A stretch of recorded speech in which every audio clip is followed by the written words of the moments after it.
Hello friends, તમારું સ્વાગત છે મારી ચેનલમાં। આજે આપણે બનાવીશું હોટેલ કે રેસ્ટોરન્ટનું પનીર મસાલાનું શાક ભૂલાવી દે તેવું એકદમ ટેસ્ટી પનીર મસાલાનું શાક। તો તમે એકવાર આ રીતે ઘરે પનીર મસાલા બનાવશો તો બહારનું પનીર મસાલા ખાવાનું પણ ભૂલી જશો, એટલું ટેસ્ટી લાગશે। અને ઘરમાં જ રહેલી સામગ્રીમાંથી આપણે આજે આ શાક બનાવીશું, એકદમ ઝટપટ બની પણ જાય છે। તો ચાલો બનાવીએ। રેસીપી સારી લાગે તો વિડીયોને લાઇક કરજો, વધારેમાં વધારે શેર કરજો। અને જો તમને મારી રેસીપીઓ સારી લાગતી હોય અને હજી સુધી ચેનલને સબસ્ક્રાઇબ ના કરી હોય તો સબસ્ક્રાઇબ કરીને બેલ આઇકનને પ્રેસ કરજો, એટલે નવી નવી રેસીપીના નોટિફિકેશન આવશે। તો ચાલો બનાવીએ। તો હવે સૌથી પહેલાં તો આપણે એકદમ ટેસ્ટી પનીર મસાલાનું શાક બનાવવા માટે મેં અહીંયા 400 ગ્રામ જેટલું પનીર લઈ લીધું છે અને તેમાંથી 350 ગ્રામ જેટલા પનીરના આ રીતે મેં ચોરસ પીસ કરી લીધા છે અને બાકીના 50 ગ્રામ પનીરના આ રીતે એકદમ ઝીણું ઝીણું તેને ગ્રેટ કરી લીધું છે। તેને આપણે શાકની ગ્રેવી બનાવવામાં યુઝ કરીશું। અને હવે સૌથી પહેલાં તો આપણે જે પનીરના ટુકડા કર્યા છે તેમાં સ્વાદ પ્રમાણે મીઠું ઉમેરીશું। 1 ટીસ્પૂન જેટલું આપણે લાલ મરચું પાવડર ઉમેરીશું। 1 ટીસ્પૂન કે પછી અડધી ટીસ્પૂન જેટલું આપણે ધાણા પાવડર ઉમેરીશું। 1/4 ટીસ્પૂન હળદર પાવડર ઉમેરીશું। આ રીતે આપણે પનીર ઉપર મસાલા ઉમેરીને ત્યાર પછી તેને ફ્રાય કરીશું, એટલે પનીરનો ટેસ્ટ એકદમ શાકમાં ટેસ્ટી લાગશે। અને હવે બધા જ મસાલાનું કોટિંગ આપણા પનીર ઉપર એકદમ સરસ રીતે થઈ જાય એ રીતે તેને મિક્સ કરી લઈશું। તો અહીંયા તમે જોઈ શકો છો આપણા બધા જ પનીર ઉપર મસાલાનું કોટિંગ એકદમ સરસ રીતે થઈ ગયું છે। હવે આપણે એક પેન લઈશું અને તેમાં 2 થી 3 ટીસ્પૂન જેટલું આપણે તેલ ઉમેરીશું અને તેલને આપણે આખી પેનમાં આ રીતે ફેલાવી લઈશું। અને હવે આપણે જે પનીરના ટુકડા તૈયાર કર્યા છે તેને પેનમાં આ રીતે આપણે ફેલાવી દઈશું। તો આ રીતે આપણે પનીરને થોડી મિનિટ માટે ફ્રાય કરીશું, એટલે પનીર ખાવામાં એકદમ ટેસ્ટી લાગશે। પણ તમારે તેને વધારે સમય સુધી પણ ઓવરકુક નથી કરવાનું, નહીં તો પનીર તમારું ચવડ થઈ જશે। તો ફક્ત 2 થી 3 મિનિટ માટે જ આપણે પનીરને આ રીતે તેલમાં સેલો ફ્રાય કરી લઈશું।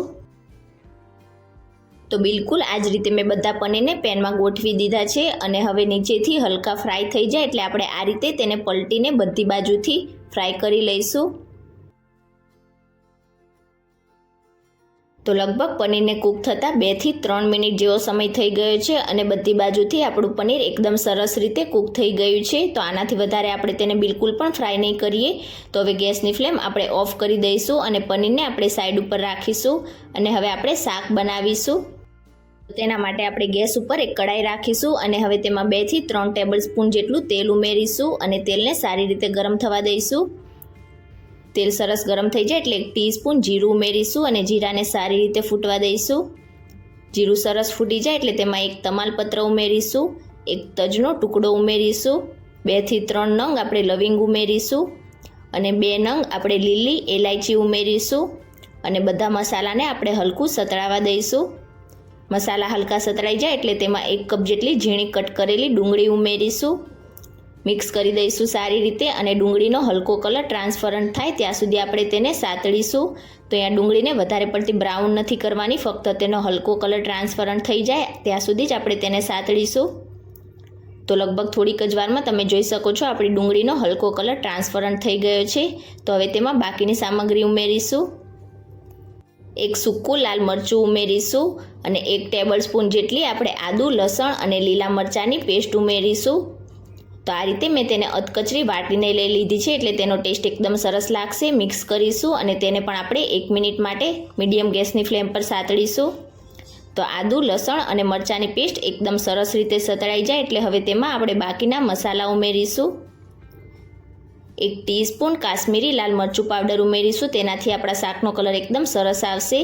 1 ટીસ્પૂન રેગ્યુલર તીખું લાલ મરચું પાવડર ઉમેરીશું। 1/2 ટીસ્પૂન ધાણા જીરું પાવડર ઉમેરીશું, મરચું તમે તમારા ટેસ્ટ પ્રમાણે વધારે કે ઓછું ઉમેરી શકો છો। 1/4 ટીસ્પૂન હળદર પાવડર ઉમેરીશું। મિક્સ કરી દઈશું અને બધા મસાલાને આપણે 1 મિનિટ માટે મીડિયમ ગેસની ફ્લેમ પર સાતળીશું। તો મસાલા એકદમ સરસ રીતે મિક્સ થઈ ગયા છે, પણ આપણા મસાલા બળી ના જાય તેના માટે તેમાં 2 ચમચી જેટલું આપણે પાણી ઉમેરીશું, મિક્સ કરી દઈશું। તો અહીંયા થોડીક જ વારમાં તમે જોઈ શકો છો આપણા મસાલા એકદમ સરસ રીતે સતળાઈ ગયા છે અને તેલ પણ સેપરેટ થઈ ગયું છે। તો હવે તેમાં 1 કપ ટામેટાની પ્યોરી ઉમેરીશું અને હવે તેમાં આપણે સ્વાદ પ્રમાણે મીઠું ઉમેરીશું। તો પનીરમાં આપણે ઓલરેડી મીઠું ઉમેરી દીધેલું છે, તો ફક્ત ગ્રેવીના ભાગનું જ આપણે મીઠું ઉમેરીશું। મિક્સ કરી દઈશું સારી રીતે અને આપણી ટામેટાની પ્યોરી એકદમ સરસ રીતે કૂક ના થઈ જાય ત્યાં સુધી તેને આ રીતે સાતળીને આપણે ચલાવતા જઈશું। તો લગભગ 2 થી 3 મિનિટમાં જ આપણી ટામેટાની પ્યોરી એકદમ સરસ રીતે કૂક થઈ ગઈ છે અને તેમાંથી તેલ પણ એકદમ સરસ રીતે સેપરેટ થઈ ગયું છે. તો આનાથી વધારે આપણે તેને બિલકુલ પણ ઓવરકૂક નહીં કરીએ. આપણે જે પનીરને ગ્રેટ કરીને રાખ્યું હતું તે બધું જ પનીર આપણે આ રીતે કડાઈમાં ઉમેરી દઈશું, મિક્સ કરી દઈશું અને 2 મિનિટ માટે તેને આ જ રીતે ચલાવતા જઈને સાતળીશું. તો આ રીતે આપણે ગ્રેટ કરીને થોડુંક પનીર ઉમેરશું એટલે ગ્રેવીમાં તેનો ટેસ્ટ એકદમ સરસ લાગશે અને આપણી ગ્રેવી થીક પણ થશે. તો આ રીતે 2 મિનિટ માટે મેં તેને ચલાવી લીધું છે અને હવે આપણે તેમાં ગ્રેવી માટે પાણી ઉમેરીશું. તો પહેલાં આપણે તેમાં 1 કપ જેટલું પાણી ઉમેરીશું, મિક્સ કરીશું અને ત્યાર પછી જરૂર લાગે તો આપણે બાકીનું પાણી ઉમેરીશું. તો અહીંયા ગ્રેવી તમારે જે રીતે જાડી કે પાતળી જોઈતી હોય એ રીતે તમે પાણી ઉમેરી શકો છો. તો ફરીથી આપણે ઉપરથી થોડુંક અડધા કપ જેટલું પાણી મને જરૂર લાગે છે તો ઉમેરીશું, મિક્સ કરીશું સારી રીતે અને હવે તેને ઢાંકીને આપણે 2 થી 3 મિનિટ માટે કૂક કરી લઈશું.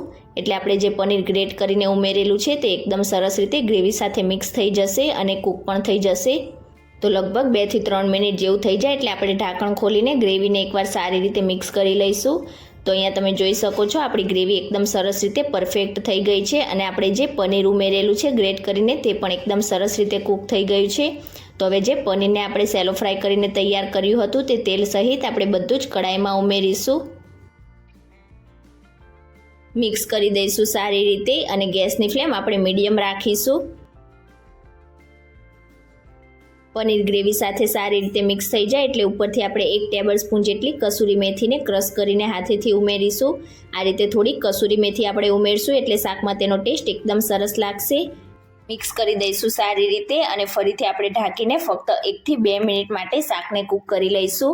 એટલે આપણે જે પનીર ઉમેરેલું છે તેમાં ગ્રેવીનો ટેસ્ટ એકદમ સરસ રીતે આવી જશે. તો લગભગ 1 થી 2 મિનિટ જેવું થઈ જાય એટલે આપણે શાકને એકવાર સારી રીતે ચલાવીને મિક્સ કરી લઈશું.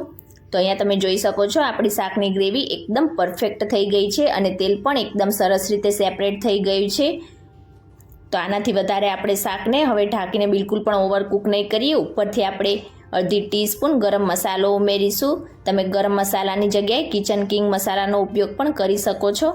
મિક્સ કરી દઈશું અને ફક્ત 1 મિનિટ માટે આપણે આ જ રીતે તેને ખુલ્લું કૂક કરી લઈશું.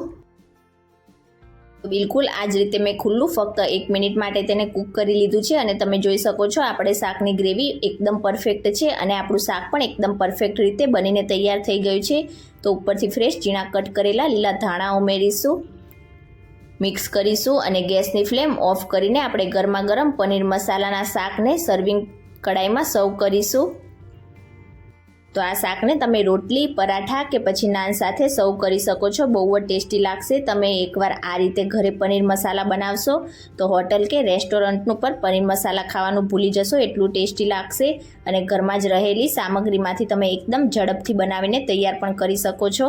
તો આજની મારી રેસીપી તમને કેવી લાગી મને કમેન્ટ કરીને ચોક્કસથી જણાવજો.